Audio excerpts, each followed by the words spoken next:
So with the TB issue, obviously we have some animals left behind that we wouldn't normally have. Now we had sold most of them, we were lucky, but it was the 1st of April when that cow went down in the factory, and that means that we have between 50 and 60 more beef calves on the farm at the minute than we normally would have, because they would always be sold by now, all of them gone. But they stayed on milk then.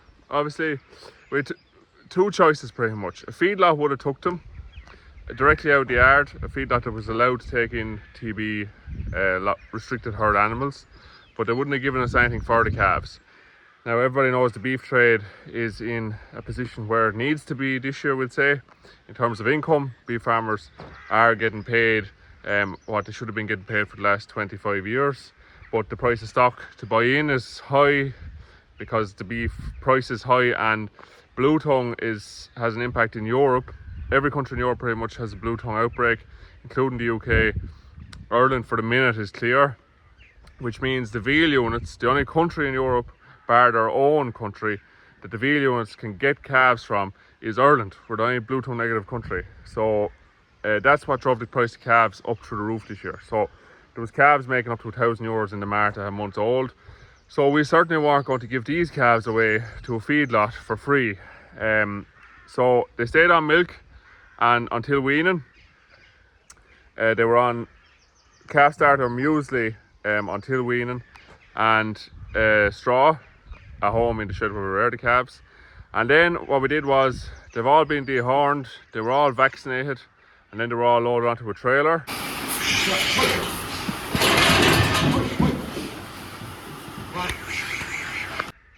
And brought up to here, which is the silage shed that you see that we carry the heifers in over the winter. So this shed was sitting idle here.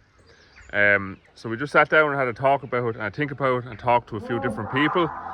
And we decided that we were going to keep them, either for the duration that we're locked up with TB, or right through until, if we're still locked up, right through until we have to house these, use this shed as a house for other animals. They won't get to stay here then, and then you'll actually get something from a feedlot for them, because we'll have carried them right through the summer and fed them on. So what's our plan with them?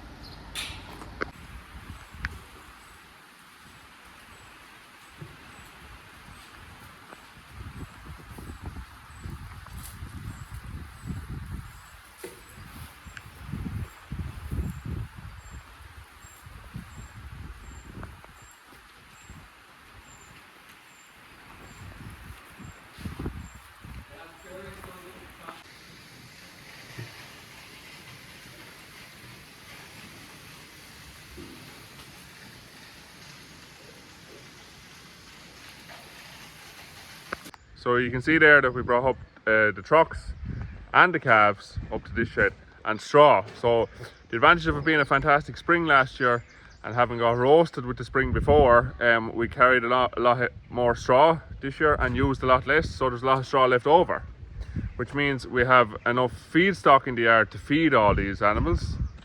And what we did then was, you saw in the clip, we brought the little feed trucks up from the calf pen, and then they're on slats, so there's no bedding, and then they're on a special mix that we got mixed up in Quinns of Atlas. I'll just show you that now.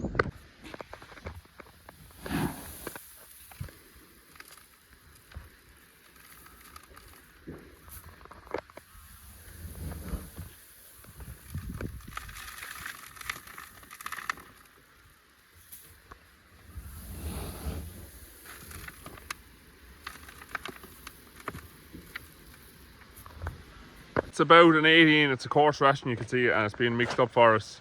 That's about 18% protein, and then it's made up of barley, ground maize, soybean meal, soya hulls, and molasses, and then Quinn's calf Rumi Grow special mineral packages in it as well. So because they're only on straw, so there's very little in straw. So Valerie recommended that we'd put in the mineral package as well, just to make sure that we're ticking all the boxes with them. So at the minute, they're up on about 2 kilos of that, 1.5 to 2 kilos. And we're doing it slowly, a week at a time, so they're kind of on it a week now. We'll start to push them up now to 2.5 kilos maybe this week. And the aim is to be able to have them up on 4 to 5 kilos within the month. And then leave them on that for the whole summer.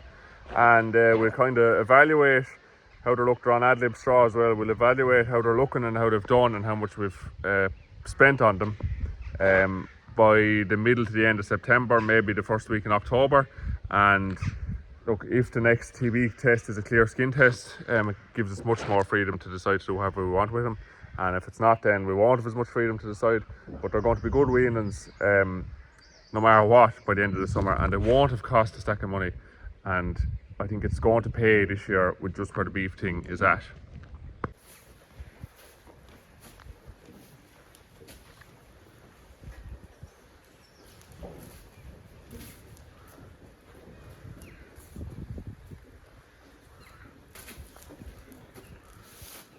They're a mix of Herefords and Anguses, as you can see, with some very good calves in it now, and they're doing well. They're doing well since they came up here. The straw they're on there is oaten straw as well, so it's very palatable. Just a quick look, a week on now from doing the cows with butox. We'll have a look at tail swishing or cows stamping their feet here.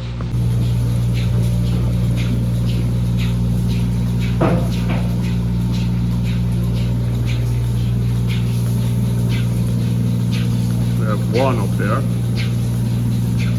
When we go to the yard, they're much happier as well. This is Girlies.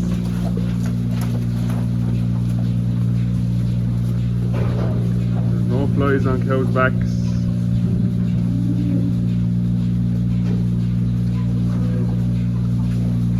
Much happier. For anyone who might have watched last week's video, I went ahead and treated your cows with butox, or cattle, or young stock, or whatever. Let me know in the comments there now, how well do you see it working? It does work. It doesn't get rid of all the flies, but they're 95% better, for sure, 95%.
optimistic that we were going to get right through June this year and that I wouldn't have to do this job.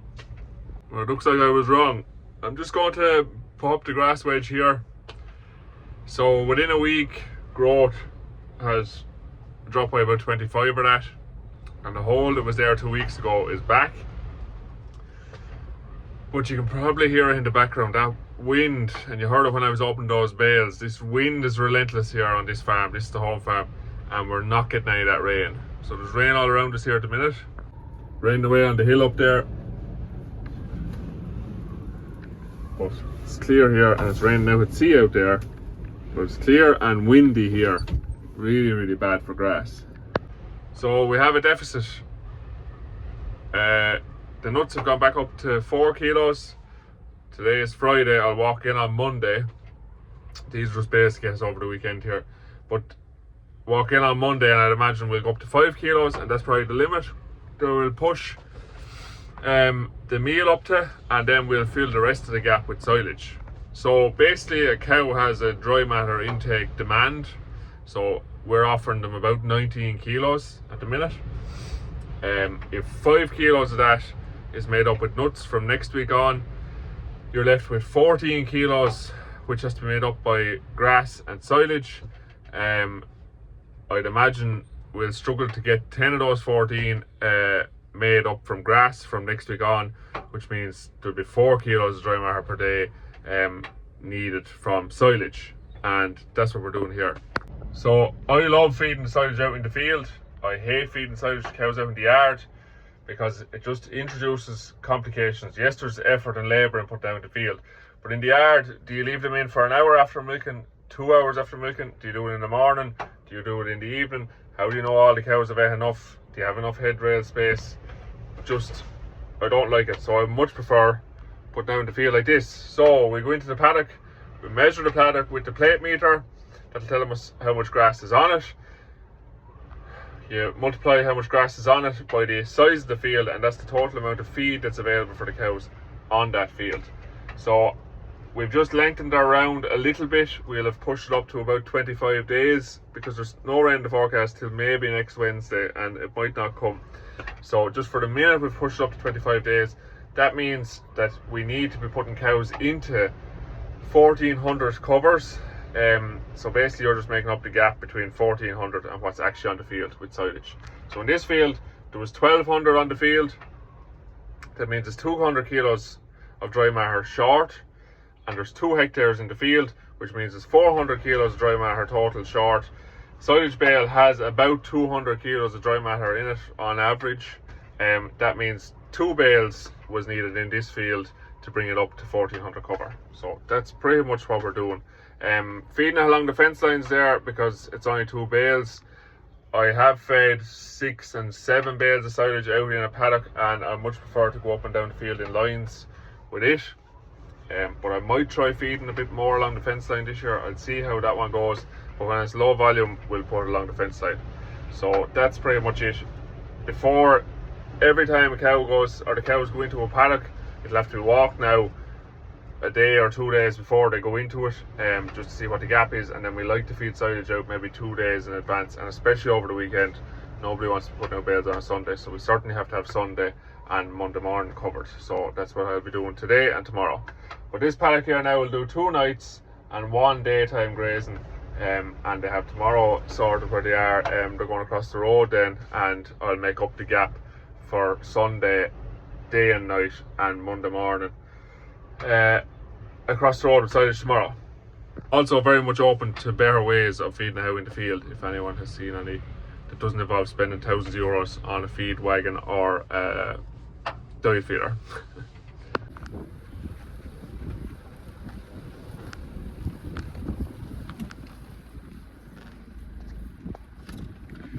You would have to stand in the way, wouldn't you?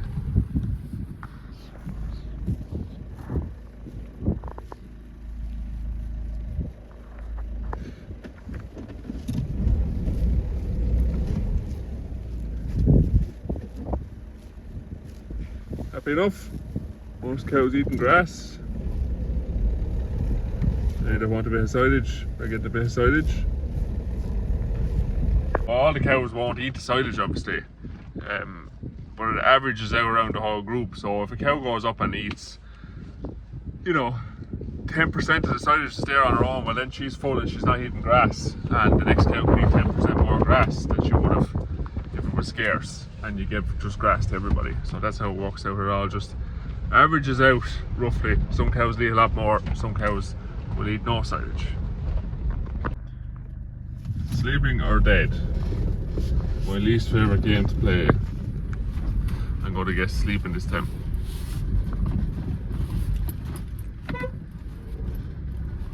Correct. Look, come on, everyone's gone to work, Duck, without you.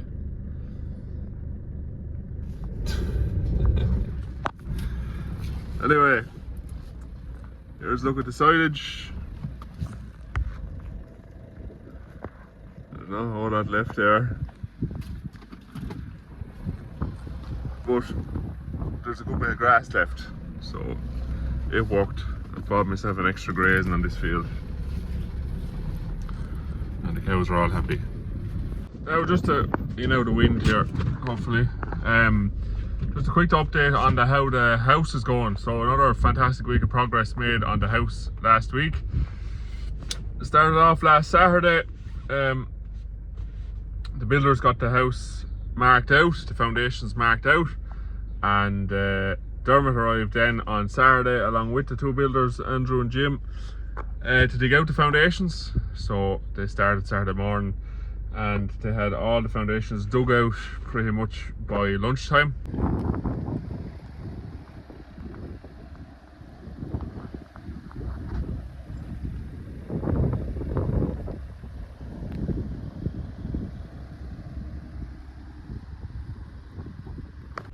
A really tidy job done digging them out.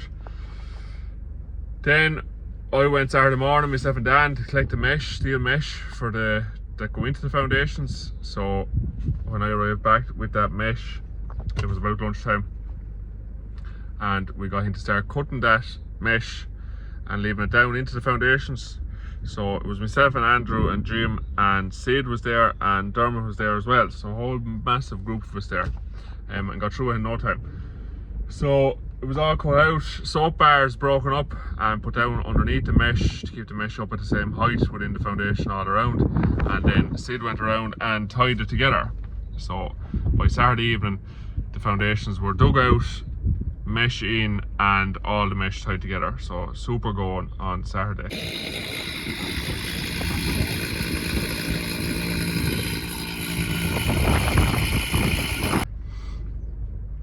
The engineer then came out on Monday morning and he signed off on the job that was done on the foundations. He was happy with the steel in it and how they were dug out and their depths and widths and all the rest and where the house was. So it was time to get some concrete put in.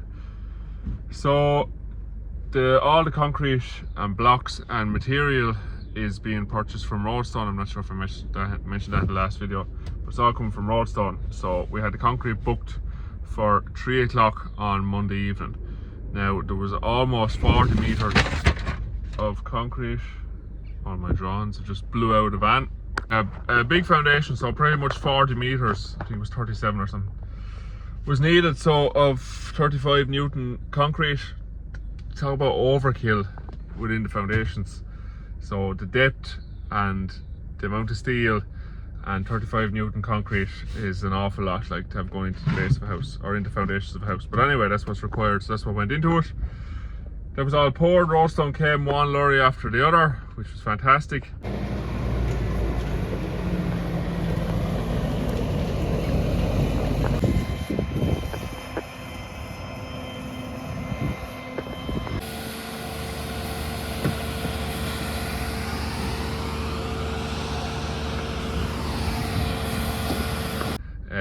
And then the lads, Andrew and Jim and Evan was there as well, and they're so tidy at concrete. They had all their pegs driven at their right height within the foundation, so that's where we filled the concrete up to, and they double checked it with the laser level, and then they tamped it as they went around, and sure the foundations are as level as a floor, like.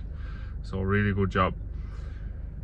A few days then, waited for, I ordered blocks then from Roadstone, about 2,000 4-inch solid blocks because that's 2 lorry load. So ordered them. There's a row of Roadstone light block or thermo lights or whatever you call them. They're different names wherever you buy them, but they're called light block in Roadstone. They are to go on top of the subfloor. So the rest of the walls just stay on top of those. They're pretty much for insulation between the floor and the walls of the house. So they're like a break between the floor and the main wall of the house. And all that, had to get sand. So the sand the lads like using is grey river sand. They don't like using red sand for mixing cement. So the grey river sand had to come from Conway's in Kildavin, which is just outside Bunclody. So basically I just took the week to organise and make sure that all that stuff came on the site. It was easy with the blocks beside us. Roadstone had them down the next day.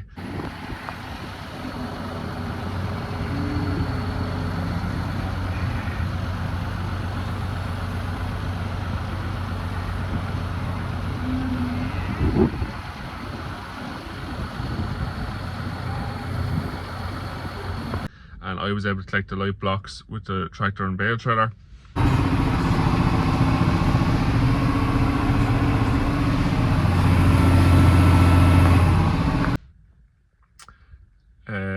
Just waited then on bags of cement and plasticizer to come from the hardware and the sand to come from Conway's. But everything was on site by Thursday.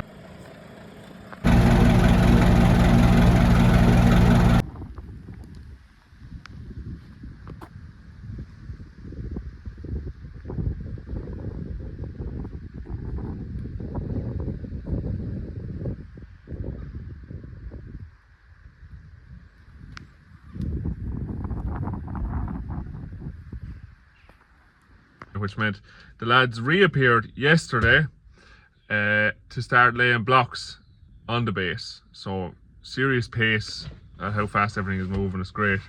So they arrived on Friday and they started laying blocks flat out, and I'll just show you now. You'll see in this clip here how tidy the lads are at laying blocks. This is in the base now where nobody is going to see it, but the quality of the work is second to none there.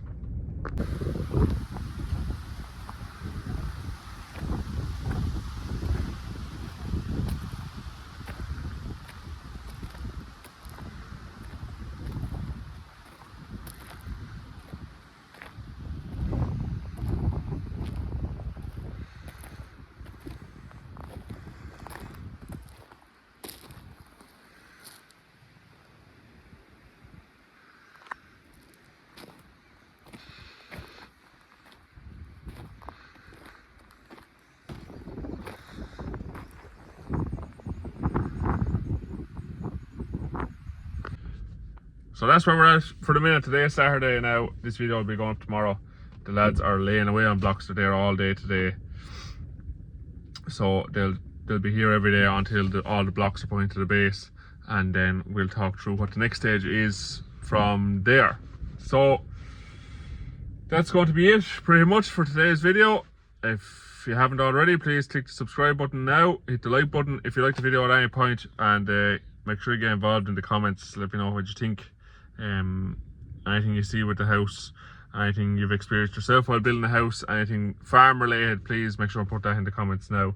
And also ring the bell underneath this video if you haven't already. It gives you notifications of when our videos to go up, and that is every Sunday morning at 9 AM. So that's it. We'll motor on here. I want to go milk cows now, and then I have to go home and edit this video and upload it. So we'll talk to you again next week.